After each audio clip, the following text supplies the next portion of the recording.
काँग्रेसची भारत जोडो यात्रा जी आहे ती महाराष्ट्राचा टप्पा जो आहे तो आजपासून सुरू होणार आहे आणि त्याची सुरुवात जी आहे ती नंदुरबारपासून केली जाते। परंतु या यात्रेचे नाव जे आहे ते भारत जोडो न्याय यात्रा होती, मात्र नंदुरबारसाठी भारत जोडो आदिवासी न्याय यात्रा असं नाव देण्यात आलेलं आहे।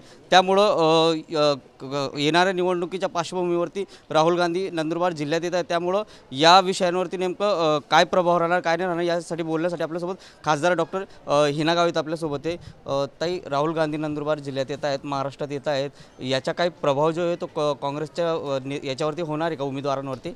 अजिबात होणार नाही, कारण काँग्रेस पक्षाने आजपर्यंत या जिल्ह्यात जेव्हा जेव्हा त्यांना संधी मिळाली कुठल्याही प्रकारचं न्याय आदिवासींना त्यांनी दिला नाही आणि त्यामुळे आज आदिवासी न्याय यात्रा काढूनही त्यांना कुठल्याही प्रकारचा रिस्पॉन्स लोकांकडनं मिळणार नाही। कारण एकेकाळी नंदुरबारला काँग्रेसचा गड म्हणून ओळखलं जात होतं आणि जवळपास 9 वेळा कंटिन्यू काँग्रेसचे खासदार इथून निवडून आले, परंतु 9 वेळा निवडून आल्यानंतरही केंद्र सरकारने त्यावेळेच्या म्हणजेच काँग्रेस पक्षाने नंदुरबार जिल्ह्याकडे पूर्णपणे दुर्लक्ष केलं होतं।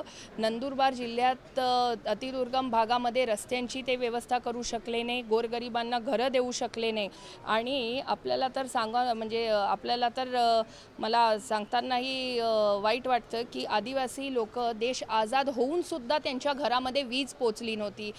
अगदी 75 वर्ष देशाला आझादी मिळाल्यानंतर झाले तेव्हा पहिल्यांदा आदिवासी लोकांच्या घरांमध्ये वीज ही पोचली आणि केंद्र सरकारने मोदीजींनी सौभाग्य योजना, हर घर बिजली योजनेअंतर्गत या ठिकाणी 86 गावं आणि 763 वाडीपाड्यांना वीज देण्याचं काम हे केंद्र सरकारने केलं।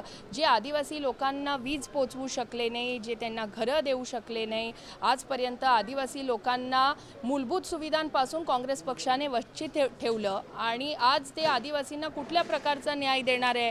एवढी वर्ष त्यांची सत्ता होती, त्यांचे लोकप्रतिनिधी होते आणि ते काहीही आदिवासींसाठी त्यांनी केलं नाही। किंबहुना आदिवासींवर सगळ्यात मोठा अन्याय हा काँग्रेस पक्षाने केलेला आहे आणि त्यामुळे आज जरी राहुल गांधी इथे येत असले तरी कुठल्याही प्रकारचा फरक या ठिकाणी दिसणार नाही, कारण आदिवासींवर जो अन्याय काँग्रेस पक्षाने एवढी वर्ष केला आहे ते आता जनतेच्या लक्षात आलं आणि त्यामुळे 2014 मध्ये मला भारतीय जनता पार्टीचे खासदार म्हणून निवडून दिलं आणि सातत्यानं या ठिकाणी भारतीय जनता पार्टीच्या बाजूने आदिवासी समाज या ठिकाणी उभा आहे।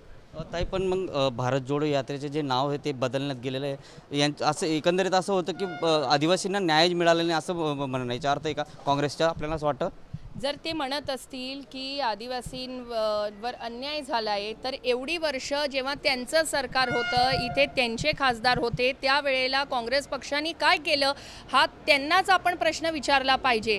कारण मी तर मागच्या 10 वर्षापासून इथे खासदार आहे आणि मोदीजी मागच्या 10 वर्षापासून देशाचे पंतप्रधान आहे, त्याच्यापूर्वी तर तुम्हीच होते ना, मग तुम्ही काय केलं आदिवासींसाठी? आज जर तुम्ही म्हणताय आदिवासींसाठीची ही न्याय यात्रा, मग मी ज्या वेळेला खासदार झाली आणि ज्या वेळेला 1.5 ते 2 लाख लोकांच्या घरांना वीज नव्हती ती का नाही पोचली?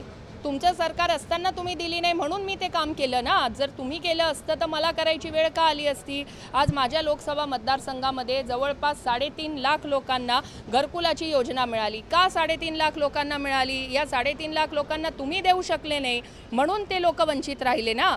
आज ही जे वेगवेगळे योजना जे आणि या सर्व मूलभूत सुविधा आहे, आपण फार काय मोठ्या गोष्टी बोलत नाही, मूलभूत सुविधा हे लोक देऊ शकले नाही।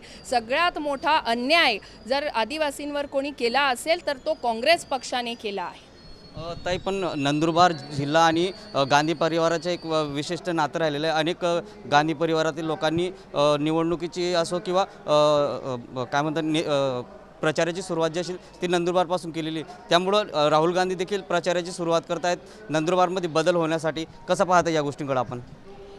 पूर्वीपासून काँग्रेस पक्ष हे त्यांच्या प्रचाराची सुरुवात नंदुरबारपासून करत होतं, कारण मी जसं सुरुवातीला सांगितलं एकेकाळी नंदुरबारला काँग्रेसचा गड म्हणून ओळखलं जात होतं, परंतु मधल्या काळामध्ये जेव्हा मी खासदार झाली आणि मी बघितलं की अनेक योजना या गोरगरिबांपर्यंत पोचल्या नाही।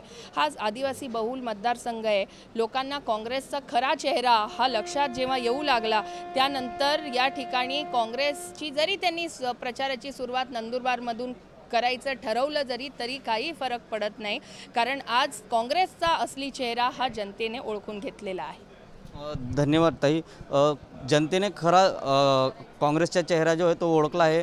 गेल्या 70 वर्षांमध्ये काँग्रेसने काही केलं नाही आहे आणि त्यामुळं भारत जोडो यात्रेचे जे नाव बदलले त्याचा काही परिणाम जो आहे तो होणार नाही आहे. कॅमेरामॅन प्रसाद पवारसह जितेंद्र बैसाने, TV9 मराठी, नंदुरबार.